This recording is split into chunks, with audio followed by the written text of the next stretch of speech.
Olga Pontes, que prazer te receber no nosso podcast. Bem-vinda. Obrigada, o prazer é meu. Obrigada pela confiança do convite de poder estar aqui. Tem esse dedinho de prosa. Dedinho de prosa, bem mineiro, né? Ô povo bom. O povo bom. A Olga, para quem não conhece ainda, ela é baiana, né? Mora em Salvador e ela é VP do Instituto Brasileiro de Direitos e Ética Empresarial. Isso. E ela estava aqui no nosso evento, aliás, foi uma das palestras mais comentadas que a gente ouviu falar, né? Todo mundo muito feliz, muito satisfeito e achou a sua palestra muito didática, porque a Olga fez uma coisa, e aliás, eu quero copiar isso aqui, fez uma coisa muito didática, trazendo analogias, eu acho que é assim que a gente aprende, sabe? Associações. Essa forma simplificação. Isso. Quando a gente simplifica, a gente torna tudo mais acessível, né? Simplificação, um jeito fácil e gostoso de mostrar. E é isso que eu queria contar para vocês, né? Te ajudar a contar isso, né? A Olga, ela abriu o nosso Congresso Agir e a palestra dela era sinergia, né? Sinergia para agir. E eu queria que você contasse um pouco como é que você fez essa construção de trazer todos esses três elementos com uma sinergia para o ser humano, né? Da nossa vida em sociedade. Já comecei desestabilizando. Eu gosto de sempre aumentar os sarrafos, né, e tornar a vida cada vez mais desafiadora. E quando me deram o desafio de falar sobre a sinergia, os resultados, né, que geram as sinergias da área, né, auditoria, governança, integridade, compliance e risco, eu disse, por que não falar da sinergia de todo o sistema empresarial? Né? Aí eu fiz analogia, né, entre que é a base de tudo, né? Inclusive, isso só existe por causa das pessoas. Lógico. Né? Você acha que iria existir área de auditoria se não existisse todo um sistema empresarial por trás? Para que governança? Para governar o quê? O quê? Né? Auditoria para auditar o quê? Gestão de risco para ver que risco. Então, não vamos tratar apenas de forma isolada, porque não existe nenhuma área e nenhum processo de uma organização que seja onipresente e onipotente. Né? Todos eles têm uma relação de dependência com outras áreas. Todas dependem de um input, todas geram valor e geram output para sobrevivência e para a razão de existir de outras áreas. Aí hoje e para equilíbrio, né? Isso, lógico. E aí, né, na apresentação, hoje eu fiz uma analogia entre, justamente, né, uma empresa e um corpo humano. Eu quero saber tudo, porque eu não ouvi, né? E eu acho que vocês também vão gostar. Né? Assim como uma empresa é formada, né, por áreas de negócio, né, seja áreas de back-office, contabilidade, financeiro, RH, né, áreas de produção, engenharia, né, ela também, um corpo humano é formado por órgãos. Né? Seus órgãos, por sua vez, do corpo humano são formados por células. Por suas vezes, as áreas possuem processos geridos por pessoas. Né? Então, assim, no corpo humano você tem o nosso coração, um exemplo, né, que talvez o principal órgão da gente. Ele tem a grande responsabilidade de bombar sangue para todo o corpo. Mas ele depende... Para a sobrevivência do corpo. Lógico, mas ele consegue fazer isso sozinho? Claro não, ele depende do sistema respiratório para receber o oxigênio. E nas áreas de negócio, nas empresas, da mesma forma. Gosto de falar isso para que as pessoas não se sintam, eu sou da área de compliance, eu sou da área de risco, mas eu sou do financeiro, eu sou da presidência. Ninguém é ninguém sozinho.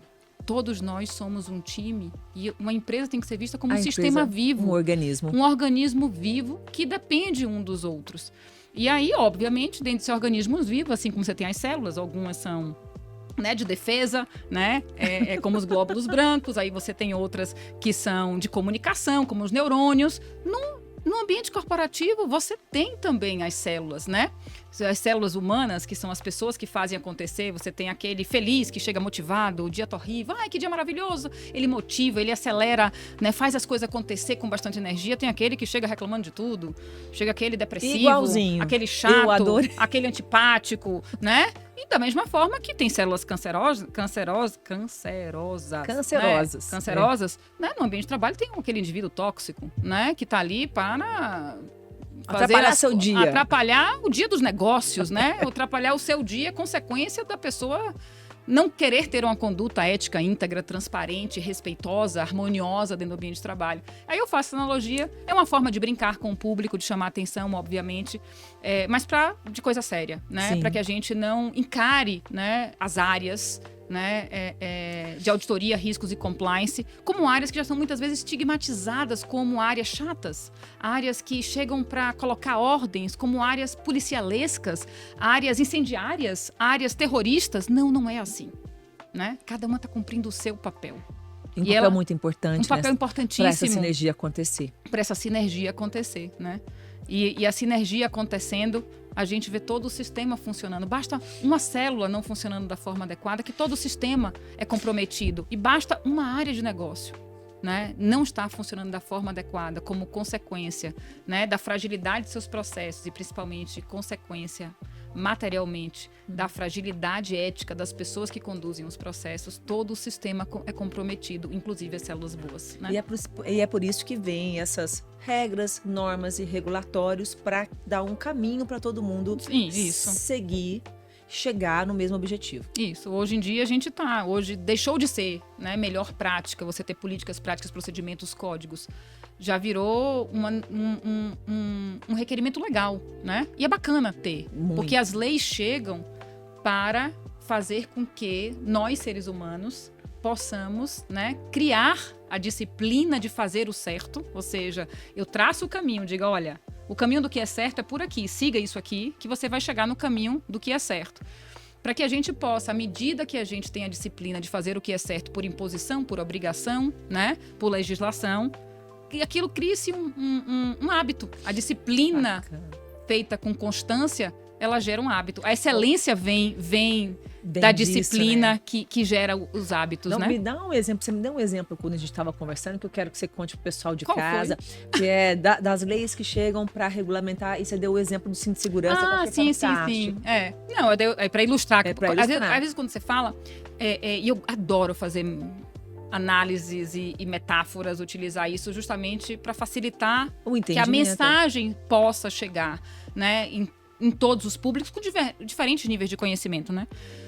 E eu dei o exemplo do cinto de segurança. Eu, quando comecei a dirigir, com 18 anos de idade, naquele período que eu ganhei meu carro, com 18 anos de idade, comecei a dirigir, era o período que chegou a lei de obrigatoriedade do cinto de segurança. Não só da existência do cinto de segurança nos automóveis, mas também da obrigatoriedade do uso do cinto de segurança. Então lá vou eu ir para minha faculdade utilizar aquele cinto. Era um saco, eu botava, minha camisa amassava, então eu fingia. Eu literalmente, Olga, fingia que botava o cinto quando via um guardinha. E eu fingia porque eu não queria perder o meu carro. Meu pai disse, eu te dou porque você tem juízo, mas se provar que perdeu o juízo, perde o carro junto. Então foi por imposição, foi por medo, né, que eu passei a ter a disciplina de colocar, até que essa disciplina hoje virou um hábito. Olhando o que aconteceu nesses últimos 30 anos, um Uber que eu peguei de 2 quarteirões para chegar aqui no evento, é automático. Você senta no carro, já pega o cinto, não tem aquela preocupação de cadê o cinto. É uma coisa que virou automática. Então, as legislações, elas servem justamente para isso, para criar no ser humano, né, a disciplina, com a esperança que essa disciplina ela vire um hábito. E aí eu pergunto, né, mas nem tudo que é certo está formalizado. E nem tudo que está formalizado é também certo. A recíproca é verdadeira. Não é verdade? Interessantíssimo, né? E no caso do cinto de segurança, assim como todas as outras leis regulatórias que a gente está tratando aqui, né, de governança e de compliance, são para te proteger no final. Lógico. Não é? É claro que a gente, né, o seu exemplo foi fantástico, a gente usou com medo de ser punido, porque a gente não consegue perceber ainda, não tem essa ampliação de consciência para entender o benefício daquilo na nossa vida. Mas o que hoje existe formalizado poderia até arriscar que um grande percentual, se não a totalidade de tudo que é formalizado hoje, que impõe regras, que impõe limites, é porque nós, seres humanos, em algum momento da história, em algum lugar desse mundão, desse planeta chamado Terra, nós já comprovamos repetidamente que nós podemos fazer o errado. Ah, com certeza. Então as regras só existem porque seres humanos já demonstraram que são capazes de fazer o errado, de ferir, de machucar, de serem injustos, né? E aí as regras surgem para que aquela conduta já comprovada de alguns não sejam replicáveis, é uma forma de frear. mas nem tudo que está formalizado é certo. A gente precisa sair cometendo erros, né? Para que as regras passem a surgir para limitar os erros humanos e a gente possa viver uma sociedade melhor. Melhor, né? E mesmo assim ainda tem muita coisa que, se a gente for olhar de perto, a forma como as pessoas agem, né, e a conduta delas, a gente pode identificar que, mesmo tendo as leis, mesmo tendo esse direcionamento, muita coisa é feita sem aquela conduta moral, vamos dizer assim, né? Os papéis são para guiar. Sim. Os papéis são para orientar quem quer ser orientado. E o resto é com cada um. Os papéis servem para direcionar, facilitar, pavimentar, né? Disseminar, né? O que é certo. Mas a decisão de fazer o certo é individual de cada ser humano. Então, nós, seres humanos, temos o livre-arbítrio. E no livre-arbítrio nós podemos decidir fazer o certo ou o errado. Mesmo seguindo a lei. Fazendo certo, né? Fazendo certo ou errado, né? Fazendo certo, sabendo que é o certo a ser feito, mas podendo fazer o errado, sabendo que poderia fazer o certo. Decisão individual de cada um. Por isso que eu confio muito mais na capacidade de discernimento do ser humano em decidir fazer o certo, do que acreditar que papéis forçam condutas para que as condutas sejam feitas certas. A gente tem hoje muitos papéis. Você conhece alguma política, alguma prática, algum procedimento, alguma lei que defina algo que você diga assim, isso não é certo, isso não é bonito, isso não é lindo, isso não é publicável? Eu não consigo ver de cabeça agora uma. Eu também não. O papel cabe tudo. O papel cabe tudo. Nós podemos colocar qualquer coisa no papel. Tudo cabe no papel.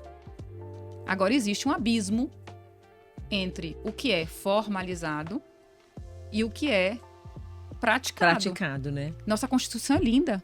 Nossa Constituição defende prática, direitos, equidade, justiça. Sim. Aliás, acho que é uma das mais bonitas do mundo, né? Uma das mais completas do mundo. Mas e muitas prática, outras, não vamos registrar no Brasil, né? O que a gente coloca de... É linda. A gente tem garantir educação, garantir saúde. De expressão. Então existe de alimentos, né? Uma desconexão entre o que é defendido e o que é realizado, né? E o que é praticado no dia a dia. E isso existe na vida corporativa também. Isso, quando a gente leva isso para o corporativo, me dá um exemplo para o pessoal dar uma entendida melhor, assim, realizar isso na cabeça deles. Os grandes escândalos...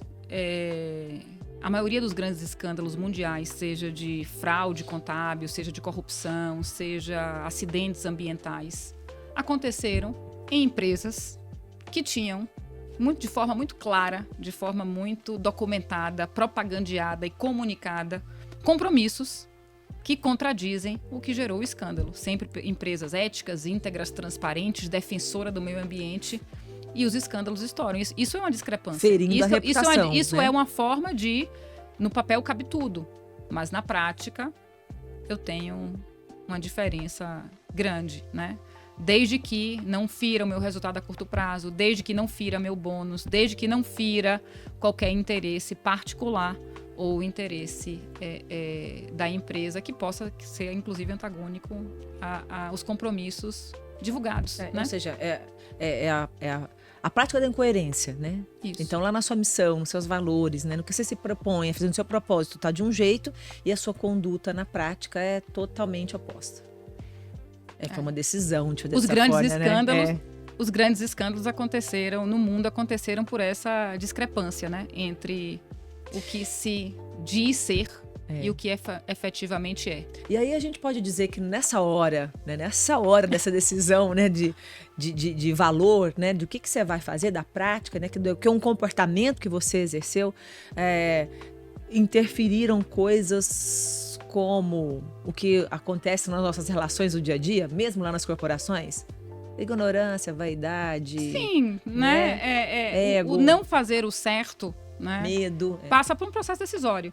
Né? Fazer o errado é um processo decisório, né?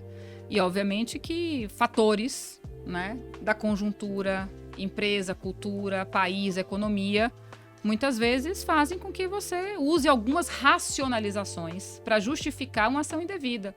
Eu faço porque todo mundo faz, eu faço porque sempre foi assim, eu faço porque é a forma de fazer negócio neste ambiente, neste negócio, neste país. E o ser humano, quando ele faz algo errado, ele normalmente tenta racionalizar para ele se sentir melhor, mesmo sabendo que ele está fazendo alguma coisa errada, né? Sempre, né? Você tá falando aqui, eu tô aqui pensando, né? Que foi de errado que você fez, mulher. Eu tô aqui pensando, assim, do tanto que isso é humano, né? E o que... Pra gente fechar, eu poderia ficar conversando com você aqui horas e horas, meu voo só 8h20. Olga, eu vi que você falou muito mais de gente do que sobre o negócio, porque são as pessoas que gerem e que fazem os negócios. Eu queria que você deixasse um recado para o pessoal que está em casa, olhando para isso agora, ou que já estão com isso adiantado. O que, na sua opinião, pode ajudar essas pessoas a tomar as decisões corretas? Ou não? Ou o que pode interferir no processo decisório dessas pessoas? Olha, depois de ter passado quase 30 anos no mundo empresarial, no mundo corporativo, passando por diferentes indústrias, todas elas de alta complexidade, altamente regulamentadas, implementando justamente políticas, práticas, procedimentos, regras. A Olga, depois de ter vivido tudo isso, patrocina, estimula, tem que ter, tem. Né? Os formalismos são necessários, é uma forma de proteção, inclusive, do próprio CNPJ, a existência dos formalismos, é uma forma de você comunicar, é uma forma de você avisar que as regras existem para que o outro não erre por ignorância. Né? Se errar, erra conscientemente errando, e não porque a empresa não tomou uma atitude de fazer com que ele soubesse qual era o caminho certo a ser seguido. Mas depois de ter implementado muitos formalismos, né, eu hoje prefiro acreditar mais no poder de querer e de transformar do ser humano do que os papéis. As pessoas que fazem a diferença no dia a dia. Assinar qualquer documento e dizer eu sou diverso, eu sou ético, eu sou íntegro, eu sou transparente, eu sou sustentável, eu respeito direitos humanos, eu respeito o meio ambiente, todo mundo faz. Mas na prática, quem realmente tem uma conduta similar como esta? Não são os papéis. A conduta vem das pessoas, vem da liderança. Então eu falo muito isso, eu repito isso em várias falas minhas. Vamos observar mais as pessoas, tomar conta mais das pessoas, do que ficar preso aos formalismos, se foi bem escrito, se está tudo dito que tem que ser dito. Vamos ser mais do que tentar parecer. Porque se a gente for, não existe comunicação mais sincera, mais transparente e que gere mais confiança em qualquer stakeholder daquele de você transparecer ser de fato o que você é e não dizer que você é sem ser. E como eu falo sempre, ouça muito tudo que todos os líderes falam, todos os liderados falam, mas prestem muito mais atenção no que eles fazem, porque não necessariamente o discurso é coerente com a conduta deles. Por isso que, para mim, são as pessoas que fazem a diferença em qualquer ambiente. Seja no ambiente empresarial, seja dentro de um ambiente de clube, escolar, condomínio, política, qualquer ambiente que a gente viva em sociedade. A gente depende mais da qualidade das pessoas, né? Dos princípios morais e éticos, da qualidade da bússola desta pessoa, que a bússola pode apontar para o norte e para o sul, né? Então, que princípios e valores carregam aquela bússola, né? E depende muito mais da bússola, né, da qualidade da bússola das pessoas, do que da propaganda, do marketing, do papel, do website, do que está lá formalizado. E a gente vê hoje o mundo empresarial tão dependente dos formalismos, tão dependente dos relatórios de administração. A gente vê as empresas tão dependentes de métricas, normalmente sempre muito numéricas. Como é que você avalia, né, a integridade de um colaborador seu? Como é que você avalia se aquele colaborador está tomando a melhor decisão para o negócio ou para ele? Né? É difícil, não é fácil. Não é fácil, mas a gente tem que parar para observar e pensar, né? O impossível se tornou possível porque alguém decidiu fazer o impossível, né? Então pode parecer difícil hoje identificar como medir a integridade, né? Mas irão existir formas de cada vez, de forma mais fácil, a gente consiga mensurar para que a gente possa não só aplaudir, né, mas como um aplauso seja um reconhecimento que possa ser propagável. Hoje em dia, quem faz o certo, muitas vezes no ambiente corporativo, tem medo de ser certo. É verdade. Porque tem medo de não pertencer, tem medo de ser retaliado, tem medo de não agradar, tem medo de ser taxado, inclusive, como um ser humano que é do contra, não joga no time, né? Apenas por muitas vezes só querer entender. Olga, para mim, o que eu tô levando da nossa conversa aqui hoje, que tá muito forte, é que sinergia para agir, a chave está nas pessoas. Sempre, sempre, sempre, sempre, sempre. E não apenas nas áreas auditoria, governança, compliance, gestão de risco. Essas áreas não existiriam se não existe todo um business por trás. E essas áreas são importantíssimas, importantíssimas para a sobrevivência do business também, né? Porque elas são orientadoras, elas são antecipadoras, né? Elas devem existir não para olhar o passado, elas devem existir para estar prevendo o que vem no futuro, para eu preparar o negócio, para abraçar esse futuro que chega e abraçar de forma se antecipando, estando seguro. Eu costumo dizer que para vencer algumas batalhas, nós temos que nos preparar para guerras. Se a gente se preparar para a guerra, a gente vence qualquer batalha de forma fácil. E essas áreas têm um grande poder aí de antecipar riscos, né? Para as demais áreas de negócio, para que elas possam estarem preparadas para as guerras e poderem vencer com facilidade qualquer batalha que seja colocada na frente delas. Maravilhoso. Olga Pontes, muito obrigada. Obrigada a você, meu amor. Espero te rever numa outra oportunidade, viu? Espero que vocês tenham gostado.